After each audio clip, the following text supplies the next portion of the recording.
মুহররমুল হারাম আছে সুন্নি এলাকা আহলে সুন্নাত ওয়াল জামাত হুসেনের নামের জালসা করবেন, মসজিদে মিলাদ দিবেন, খাওয়া দাওয়া দোয়া খায়রের ব্যবস্থা করবেন, কোরআন পাঠের ব্যবস্থা করবেন। কিছু ইয়াজিদি অবৈধ সন্তান আছে, এরা শিরক আর বিদআতের ফতোয়া নিয়ে আপনার বাড়ির পাশে দাঁড়িয়ে থাকবে। আপনাকে একটা কথা বলতে চাই, ইমামে হুসেনের মহব্বতে আহলে বাইতের মহব্বতে যত রকমের নেকির কাজ আছে মুহররমুল হারামের দিনে করা জায়েজ আছে মুসলমান। বেশক বেশক। যদি কেউ শরীয়ত বিরোধী কাজ করে, ঢোল বাজানো হারাম, লাকড়ি খেলে হাফ প্যান্ট পিনে গ্রাম গ্রাম দৌড়াদৌড়ি করে, এইগুলো অবৈধ হারাম কাজ। ডিজে বাজানো হারাম কাজ, হারমোনি বাজানো হারাম কাজ, জালসার মাধ্যমে, কোরআন তেলাওয়াতের মাধ্যমে, রোজা রাখার মাধ্যমে, মানুষকে খাওয়া দাওয়া করানোর মাধ্যমে ইমামে হুসেনের মুহররমুল হারামের 10 তারিখকে পালন করা এটা শুধু জায়েজ নয়, বরং সওয়াবের কাজ। জোরে বলেন সুবহানাল্লাহ। আমরা মোহাব্বত করি তাই এগুলো করি। কিছু লোক শুধু জ্বলার কারণটা হচ্ছে কি জানে, আপনার আর আমার বাপের যদি দুশ্মনী থাকে, তো আমার সামনে কেউ যদি আপনার প্রশংসা করে তো আমাকে লাগবে কিনা? কথা বুঝতে পারছেন বাবা? আপনার আমার বাবার একবারে এক হাতের দুশ্মনী, তো আমার সামনে কেউ যদি আপনার বাবার প্রশংসা করে আমাকে লাগবে, আর আমার বাবা যদি আপনার সামনে কেউ প্রশংসা করে তো আপনাকে কষ্ট পাবে। ওয়াহাবিরা নিজের বাপ বানিয়েছে ইয়াজিদকে, তাই হুসেনের মুহররমে জিকির আজকার করলে এদের কষ্ট লাগে। কথা বুঝতে পারছেন কি পারেন না বাবা? তো আমরা তো ইয়াজিদকে আর ইয়াজিদিকে কষ্ট দেওয়ার জন্য দুনিয়াতে এসেছি। এই জন্য খবরদার মুহররমুল হারামকে এমনি যেতে দিবেন না, নিশ্চয়ই ভালো কাজের মাধ্যমে এই দিনটার সম্মান করবেন। রাসূল পাক বলেন যে যাকে মহব্বত করে হাসর তার সাথে, জান্নাতে তার সাথে থাকবে। যারা ইয়াজিদের পক্ষ নিয়ে কথা বলে, না ইয়াজিদ জান্নাতে যাবে না তারা জান্নাতে যাবে। আমরা হুসেনকে মহব্বত করি, কিয়ামতের ময়দানে হুসেনের সঙ্গে থাকবো।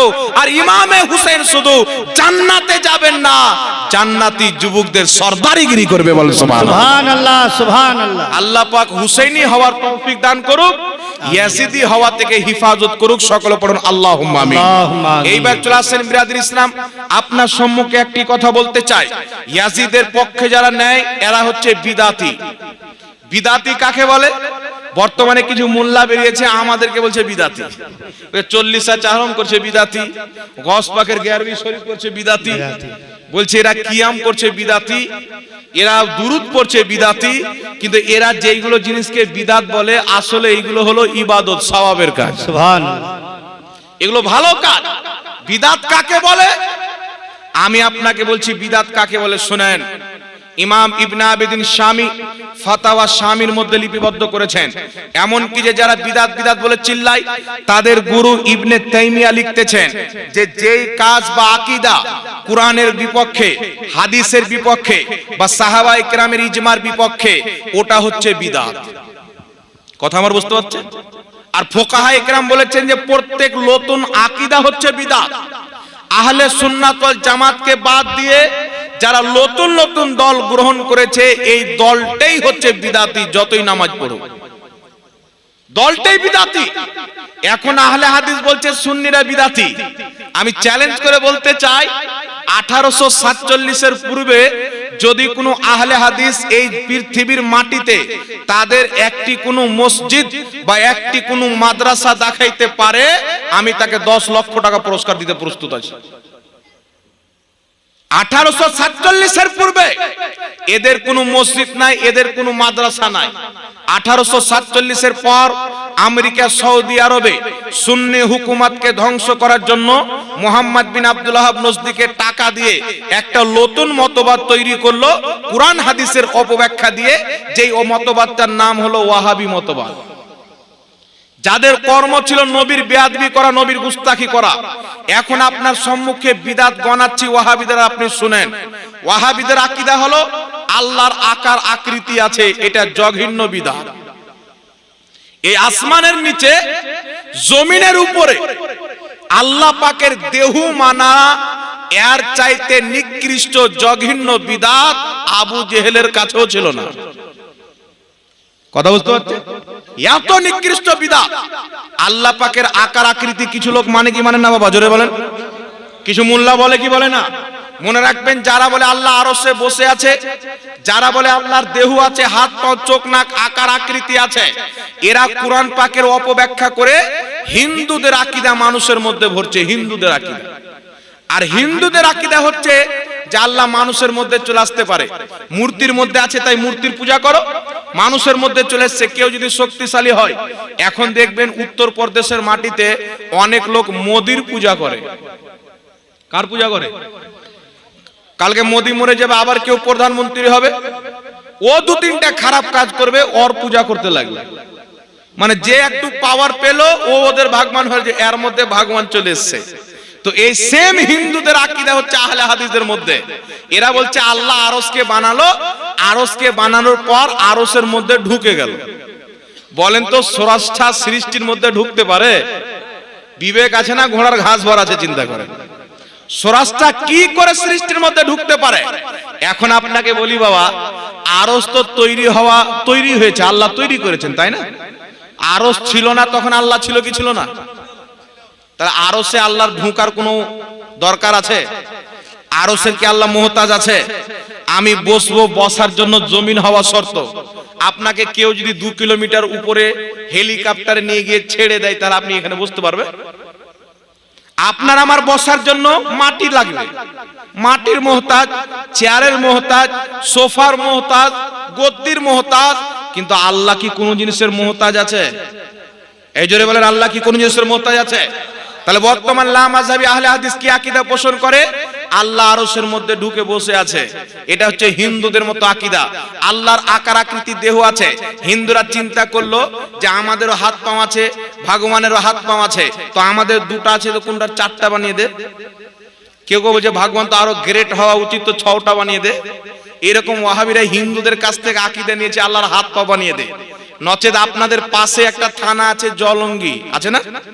এই জলঙ্গিতে একটা লোক আছে, বিনা পড়ে লেখে বক্তা, জাহিল, ব্রাদার রাহুল। নাম শুনেছেন না? নামটা এই জন্য নিলাম, ওর যদি হিম্মত থাকে, আপনারা বলবেন যদি বুকে মায়ের দুধ পান করা রক্ত থাকে, তো আল্লাহর আকার আকৃতি নিয়ে একবার বসতে বলিয়েন আমাদের সামনে, একবার বসতে বলিয়েন। বাহাস শব্দ কাকে বলে, এই শব্দ যদি না ভুলাইতে পারি, জীবনে বাংলার মাটিতে মুখ দেখার মুসলমান। এটা বাংলাদেশের দেওবন্দি নয় যে বসে তাকে ভুলভাল বলে 8 রাকাত তারাবির পক্ষে দলিল দিয়ে দেব।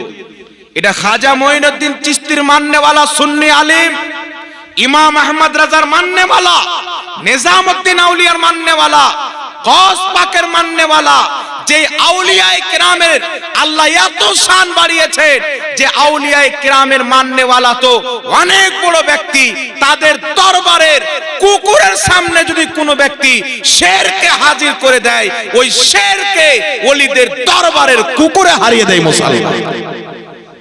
একবার বেরেলভিদের সাথে বসে দেখো, দেখি কত হিম্মত আছে। একবার বলিয়েন, দেখবেন পায়জামা ফিতা খুলে যাবে। এরা শুধু মানুষকে গুমরা করে। খবরদার মুসলমান, আল্লাহর আকার আকৃতিওয়ালা আকীদা 1847 পরে এরা মানুষের মধ্যে প্রচার করছে। এর পূর্বে সমস্ত মুসলমানের আকীদা কি ছিল? আল্লাহ পাক হচ্ছে নিরাকার, মানুষ একটা বস্তু, আল্লাহও একটা বস্তু। মানুষ আকার আকৃতিতে উপস্থিত, আল্লাহ বিনা আকার আকৃতিতে উপস্থিত। মানুষকে থাকার জন্য জায়গার প্রয়োজন আছে, আল্লাহ হচ্ছে জায়গা থেকে পাক, কারণ জায়গা হচ্ছে সৃষ্টি। জায়গা যখন ছিল না, আরশ ছিল না, জান্নাত ছিল না, জাহান্নাম ছিল না, 7 তবক জমিন, 7 তবক আসমান ছিল না, আরশে আযম ছিল না, আমার আল্লাহ ছিল, আছে এবং ভবিষ্যতেও থাকবে। আল্লাহর কি শেষ আছে? এই জোরে বলেন, শেষ আছে। এই জন্য যাদের আকীদা আল্লাহর ব্যাপারে বিদাতি, এ 8 রাকাত কোন কথা যদি 8 কোটি রাকাত তারাবি পড়ে তবুও জাহান্নাম। 8 কোটি রাকাত যদি তারাবি পড়ে তবুও জাহান্নাম। ইমাম ইবনে হাজার মাক্কি রাহমাতুল্লাহ আলাইহি লিখতেছেন, ইমাম আযম আবু হানিফা, ইমাম শাফি, ইমাম মালিক, ইমাম আহমদ বিন হাম্বল, এই 4 মাযহাব সমস্ত মুসলমানের একমত কেউ যদি আল্লাহর আকার আকৃতি দেহ মানে, কেউ যদি আল্লাহর জায়গা মানে, কেউ যদি আল্লাহর দিক মানে যে আল্লাহর ডান দিক বাম দিক আছে, ওই ব্যক্তি কাফির, মুসলমান নয়। ওই ব্যক্তি এত নিকৃষ্ট বিদাতি, তার পিছে নামাজ তো হবে না, তার জবাইকৃত পশুর মাংস খাওয়া মুসলমানদের জন্য হালাল হবে না। কথা বুঝছেন বাবা? যার এইগুলো আকীদা আছে, এর মধ্যে আর হিন্দুর মধ্যে কোনো তফাৎ নাই। এই জন্য খবরদার, আকীদা ওটাই রাখবেন যেটা 500 বছর পূর্বের মুসলমানের আকীদা, 1000 বছর পূর্বের মুসলমানের আকীদা, 1400 বছর পূর্বের মুসলমানের আকীদা। আল্লাহ হচ্ছে নিরাকার, আল্লাহ হচ্ছে জায়গা থেকে পাক। জোরে বলেন না সুবহানাল্লাহ। এখন এখানে একটা মাসলা আপনাকে ক্লিয়ার করে দিই। কালকে আপনাকে কেউ বলবে কোরআন পাকে আল্লাহ হাতের কথা বলেছেন। বাংলাদেশে একটা মৌলবি বেরিয়েছে, ওই মৌলবিকে থাকা দরকার ছিল আমাদের ঝাড়খণ্ডে, কারণ আমাদের বাড়ি থেকে একটু দূরে গিয়ে রাঁচি, এই রাঁচিতে বহুত বড় পাগলাখানা আছে, এই মৌলবির ওখানে দরকার ছিল, ট্রিটমেন্টটা ভালো হতো। কিন্তু ও বাংলাদেশে গিয়েছে, কাজ্জাবিন ইহুদি, নাম শুনেছেন? হ্যাঁ, এ বাংলাদেশে আছে, এর কারণে আর এলাজ হয় না, এর যত পারছে ভুলভাল বকছে। আর মানুষ মনে করছে কত সুন্দর কথা বলছে রে। এ বলছে বুখারী শরীফের মধ্যে হাদিস। কোন হাদিস? বলছেন বুখারীতে হাদিস আছে, নবী পাকের সামনে গুই সাপের মাংস আনা হলো। আপনারা গুই সাপ বলেন না? গুই সাপের মাংস আনা হলো, আছে বুখারীতে হাদিস আছে। নবী পাকের সামনে হাজির করা হলো, আল্লাহর নবী খেতে যাবেন, সাহাবা বলছেন ইয়া রাসূলুল্লাহ এটা গুই সাপের মাংস। নবী আমার খেলেন না। সাহাবা নিলেন, এক মিনিট দাঁড়ান, সাহাবা নিলেন, লাওয়ার পর নামটা লেখা দিচ্ছেন, নামটা লেখা, সাহাবা নিলেন, লাওয়ার পরে খেতে লাগলেন। নবী পাক তাকাচ্ছেন, এটা আমার এলাকা, আমার দিকে চলে না, আমি খাবো না। নবী অপছন্দ করলেন, তো বলছেন নবী খেলেন না, কিন্তু সাহাবা খেলেন, নিষেধ করলেন না। এর মানে জায়েজ, কেউ খেলে খেতে পারে, না খেলে না খেতে পারে। আবু দাউদ শরীফের মধ্যে হাদিস, রাসূল পাক বলছেন তোমরা গুস সাপের মাংস খেও না। এক জায়গাতে কি আছে, নবী খেলেন না, সাহাবা খেলেন, নিষেধ করলেন না। আরেক জায়গাতে কি আছে, নবী নিষেধ করে দিলেন। তাহলে এইবার আপনারা বলেন পূর্বের হাদিসটার উপর আমল হবে না পরেরটাতে আমল হবে? জি, পরেরটাতে কি বুঝা গেল? গুই সাপের মাংস নবী ওখানে অপছন্দ করেছেন, পরে নিষেধ করে দিয়েছেন, তাই গুই সাপের মাংস খাওয়া মুসলমানের জন্য নাজায়েজ হয়েছে। আর এ বলছে আহলে হাদিস, হাদিস পেয়ে গেল। তো বাংলাদেশের একজন মৌলবি বলছেন হাজরাতে মৌলবি মদ খেয়ে নামাজ পড়াতেন, তো আলী মদ খেয়েছে তো তুইও খা নাকি? তখন বলবে আগে খেয়েছেন যখন জায়েজ ছিল, পরে হারাম হয়ে গেছে। তো আগে ওটা খেয়েছে সাহাবায়ে কেরাম, পরে নবী নিষেধ করে দিয়েছেন, ওটা এখন 2025 এসে কেন তুমি জায়েজ বলছো? কথা বুঝছেন কোথায় গিয়ে ধোকা দিচ্ছে এরা? এই জন্য পৃথিবীর মুসলমান একটি কথা মনে রাখবেন, এদের মধ্যে বিদাতে ভরা, এদের আকীদাই হচ্ছে বিদাত।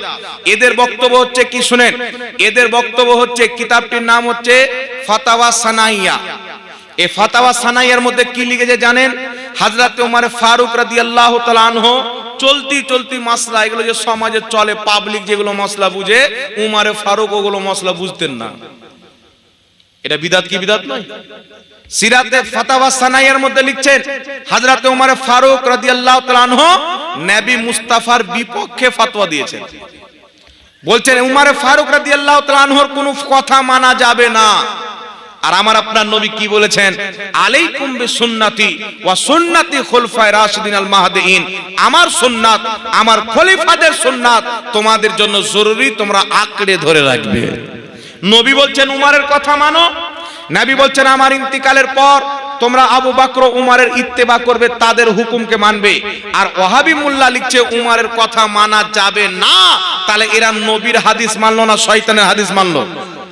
তো শয়তানের হাদিস মানলে আহলে হাদিস হবে না আহলে খবিস হবে? আল্লাহ এদেরকে হেদায়েত দান করুক, সকলে পড়ুন আল্লাহুম্মা আমিন।